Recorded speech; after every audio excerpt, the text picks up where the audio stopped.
মেয়েরা যখন বড় হয় মায়ের অনেকটা হেল্প হয়, অনেক কাজে হেল্প করে মেয়েরা। আজকের ব্লগটা আমার বড় মেয়ের কাজ দিয়ে শুরু করলাম। গুড মর্নিং বন্ধুরা, কেমন আছো তোমরা সবাই? মনিকর সিম্পল লাইফস্টাইলে আমার আরও একটি নতুন দিনে নতুন ব্লগে তোমাদের সবাইকে আরও একবার ওয়েলকাম। গুড মর্নিং জানিয়ে আজকের ব্লগটা এখান থেকে শুরু করছি। প্রায় বেজে গেছে কিন্তু 9টা, আর দিনটা হচ্ছে শুক্রবার। আশা করছি তোমরা যে যেখানে আছো সবাই খুব ভালো আছো আর সুস্থও আছো। আমরাও মোটামুটি এখন অনেকটাই সুস্থ হয়ে গেছি। আমিও একটু সুস্থ হয়েছি, আমার ছোট মেয়েও সুস্থ হয়েছে। ওষুধ খাওয়ানো চলছে। আর বড় মেয়েকে তো দেখলে কালকে নিয়ে এসেছি সন্ধ্যাবেলায় গিয়ে। তো বন্ধুরা চলো, আজকে না আমি আমার ব্লগে আমার টিনেগারের রান্নাঘরটাকে ঝেড়ে ঝুড়ে পরিষ্কার করে গুছিয়ে গাছিয়ে কীভাবে রাখি সেগুলোই আজকের ব্লগে তোমাদের সঙ্গে শেয়ার করব। আই হোপ আজকের ব্লগটাও তোমাদের ভালো লাগবে। তো সম্পূর্ণ ব্লগটা দেখার কিন্তু অনুরোধ রইল। তো আগে আমি এই যে ঘরটা আগে গুছিয়ে নিচ্ছি, একটু ঝাড়ু দিয়ে ঘরটা মুছে দিব। আর হিমাশ্রীকে বলছিলাম পূজাটা দিয়ে দিতে, তার জন্যই আমি আগে ঘরটা ঝাড়ু দিয়ে মুছে টুচি দিয়ে দিব, ও পূজা দিতে থাক। তার ফাঁকে আমি রান্নাঘরটা পরিষ্কার করব। বেশ অনেক দিন হয়ে গেছে রান্নাঘরটা পরিষ্কার করা হচ্ছে না। এই যে বৃষ্টির দিন, বুঝতেই পারছো, সব কিছু যেন ছাতানো হয়ে গেছে।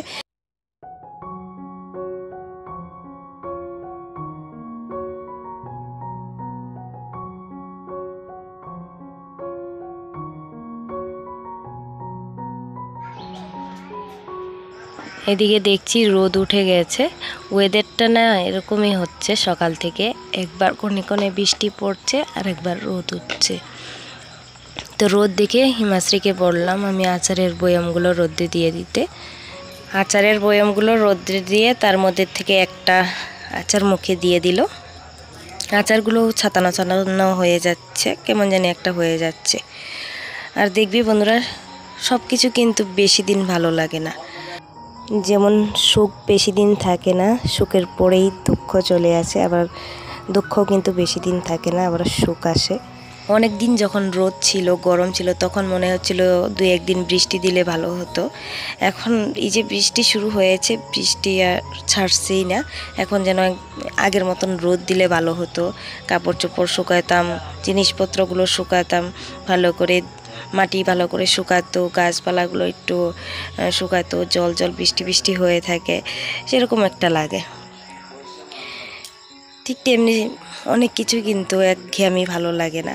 এই সংসারের কাজকর্মগুলো কিন্তু একঘেয়েমি, রোজ দিন একই ধরনের কাজকর্মগুলো করতে ভালো লাগে না। এক দিন একটু অন্যরকম কাজ করলে কিন্তু মনের মধ্যে একটা এনার্জি ভাব লাগে, ভালো লাগে কাজগুলো করতে।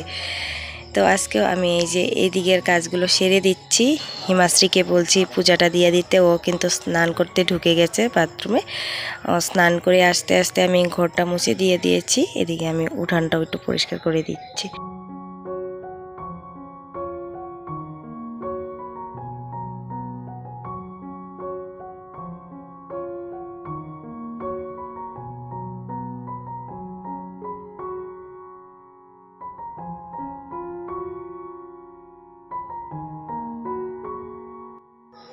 উঠানটা পরিষ্কার করা হয়ে গেছে। আগে ঝাড়ু দিয়েছিলাম, তারপরে এই যে 2 বালতি জল দিয়ে একটু ঝাড়ু মেরে দিলাম। এখন এই যে কয়েকটা কাপড় আগে ধুয়ে দিই। রোদটা তো দেখলেই তোমরা, একদম কাড়া রোদ উঠেছে, কিন্তু বেশিক্ষণ ছিল না। আমি কাপড়গুলো মেলেছি, ডিব্বা কিছু ধুয়েছিলাম, কতক্ষণ পরেই আবার বৃষ্টি চলে এসেছিল। তো এই কয়েকটা কাপড় হিমাশ্রী পরার কাপড় আর কাপড় করতে গিয়ে এসেছে, সেই কয়েকটা কাপড়। আর ছোটোটাকেও আমি স্নান করিয়ে দিয়েছি একটু গরম জল করে। তো এই যে বাচ্চাদের টুকটাক কয়েকটা কাপড়, এগুলো ধুয়ে আগে মেলে দিই, তারপরেই রান্নাঘরটাতে ধরবো। আমি লাস্টে স্নান করলেও কোনো কথা নাই, একটু বেলা গেলেও কোনো কথা নেই, কিন্তু তো বাচ্চাদের একটু টাইম মতো স্নানটা না করালেও ভালো লাগে না। প্রায় কিন্তু বেজে গেছে 11টা। প্রতিদিন সকালে তো সেম কাজকর্ম থাকে তোমাদের সাথে, আর নতুন কি শেয়ার করব, তারপরেও চেষ্টা করি তোমাদের সাথে শেয়ার করার, যে আমি আমার নিত্যদিনের কাজকর্ম কিভাবে করি বা সময়ের মধ্যে কমপ্লিট করি। আর দেখবে বন্ধুরা, সকালবেলা যদি আমরা কাজগুলো একটু ভাগ করে পাট করে যদি, তাহলে কাজগুলো যেমন সময়ের মধ্যেও হয় আর কোনো ঝামেলাও হয় না। আজকে সকাল সকাল অন্য কাজগুলো সেরে এই যে রান্নাঘরটাকে পরিষ্কার করতে লেগে পড়লাম এখন। আজকে ভাবলাম রান্নাঘরটা একটু ক্লিন করব, অনেক দিন হলো রান্নাঘরটা ক্লিন করা হয় না। রান্নাঘরটা যদি গুছানো গাছানো না থাকে রান্না করে ভালো লাগে না, আর ভীষণ অসুবিধাও হয়। তো এইদিকে আমি রান্না করে চলে এসেছি। রান্না করার পর রান্না করে যেই রকম অবস্থা হয় ঠিক সেই রকমই হয়ে আছে আমার রান্নাঘরের অবস্থা। বাসনপত্র ছড়িয়ে ছিটিয়ে রয়েছে, এদিক সেদিক হয়ে রয়েছে। তো আগেই যে আমি বড় রেকটা, বাসন ধোয়া রেকটা, এটাকেই ধরেছি, তেল চিটকে হয়ে আছে। তো একটু ভিম জেল দিয়ে ভালো করে উপরটাকে মুছেছি, একটু জল দিয়ে আগে দিয়ে তারপরে শুকনো কাপড় দিয়ে মুছেছি। তারপরে এই যে একটা একটা করে সবগুলো পার্টি আমি মুছে তারপর এই জায়গা মতো জিনিসগুলো রাখছি। আর বয়াম চয়ামগুলো সেগুলো ধুবো, যেগুলো মুছে রাখার মতো সেগুলো মুছে রাখবো। প্রত্যেক দিন রান্না করার পরে যদি আমরা 10-20 মিনিট রান্নাঘরে সময় দিই ক্লিন করার জন্য বা অর্গানাইজ করার জন্য দিই, তাহলে দেখবে রান্নাঘরটা একদম সুন্দর চকচকে রান্নাঘর একটা তৈরি হয়। আর মাঝে মধ্যে ডিপ ক্লিনটাও করার খুব দরকার। তো মাসে করলে অনেকটাই দেরি হয়ে যায়, সপ্তাহে একবার করে করা খুব দরকার।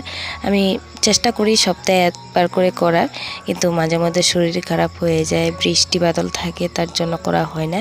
এইবার করছি পুরোপুরি 20 দিনের মতন হয়েছে, তো বেশি নোংরা হয়ে গেছে, তো সব মিলিয়ে অনেকটা টাইম লেগে গেছে।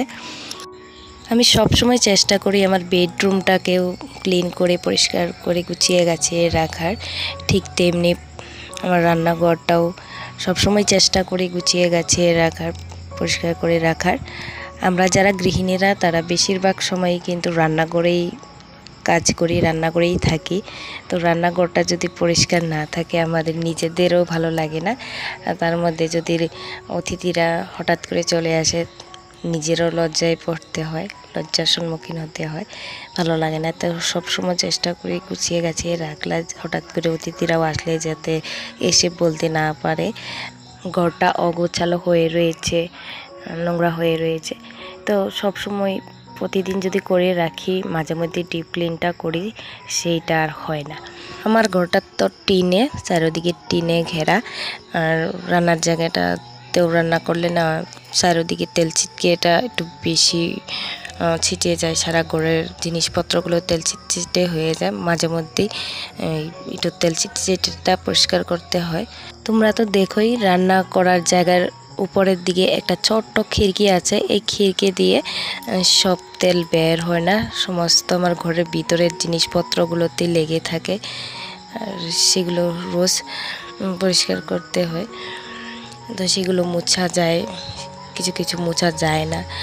আর রান্না করার সময় দেখবে কিছু কেমন এলোমেলো হয়ে যায়, সেইগুলো গোছাতে একটু টাইমও লাগে। 10-20 মিনিট টাইম তো রোজ দিতেই হয় রান্নাঘরটাতে রান্না করার পরে।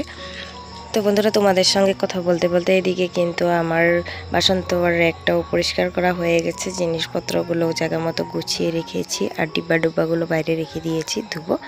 আর গ্যাস টেবিলটাও মুছে জায়গা মতো রেখে দিয়েছি রান্নাবান্নাগুলো।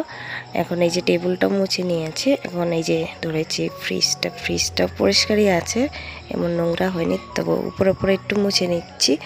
আর আমার বড় মেয়ে কিন্তু স্নান টান করে পূজা টুজা দিয়ে আমাকে দেখতে এসেছে আমার এখনও হয়েছে কি না। ভাত খাওয়ার টাইম হয়েই যাচ্ছে, খিদে পেয়ে গেছে মনে হয়, প্রায় 1:30 বেজে গেছে, কিন্তু অনেকটা টাইম লেগে গেছে আচ্ছা রান্নাঘরটাতে।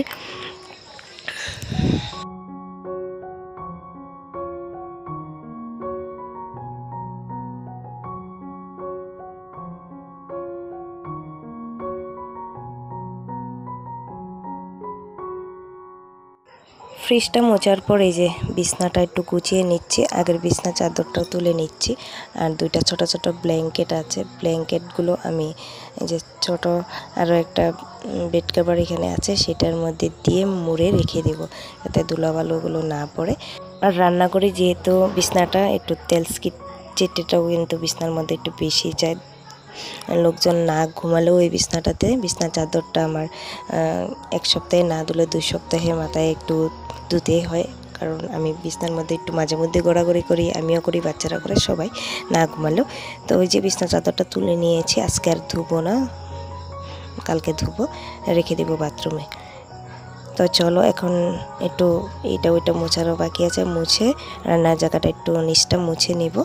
ওই রুমটা তো মোছা হয়েছে, এই রুমটা কিন্তু পুরোটাও মোছা নেই, একটুখানি জায়গা বাকি আছে, সেই একটু জায়গা মুছে তারপরে স্নান করব। একটু গরম জল বসিয়ে দিয়েছি। আর আমার ভয়েস ওভারটা শুনে বুঝতেই পারছো আমার গলার আওয়াজটা এখনও ঠিক হয়নি, কফটা এখনও লেগে রয়েছে। তো এদিকে চাউলের ঢামটাও একটু মুছে নিচ্ছি, ফিল্টারটাও মোছা হয়ে গেছে। আর হে বন্ধুরা, আরও কয়েকটা কাজ রয়ে গেছে। এই যে ডিব্বা ডুব্বাগুলো আমি বার করে রেখেছিলাম, সেগুলো কিন্তু এখনও ধোয়া হয়নি। এই যে বাইরে আমি নিয়ে চলে এসেছি। তো আর আমার এই যে মানি প্ল্যান্ট গাছটা লতগুলো পড়ে গেছে, তো এগুলো একটু বেঁধে দিলাম। তারপরে এই যে ডিব্বা ডুব্বাগুলো ধুয়ে নিই, ধুয়ে তারপরে স্নান করব।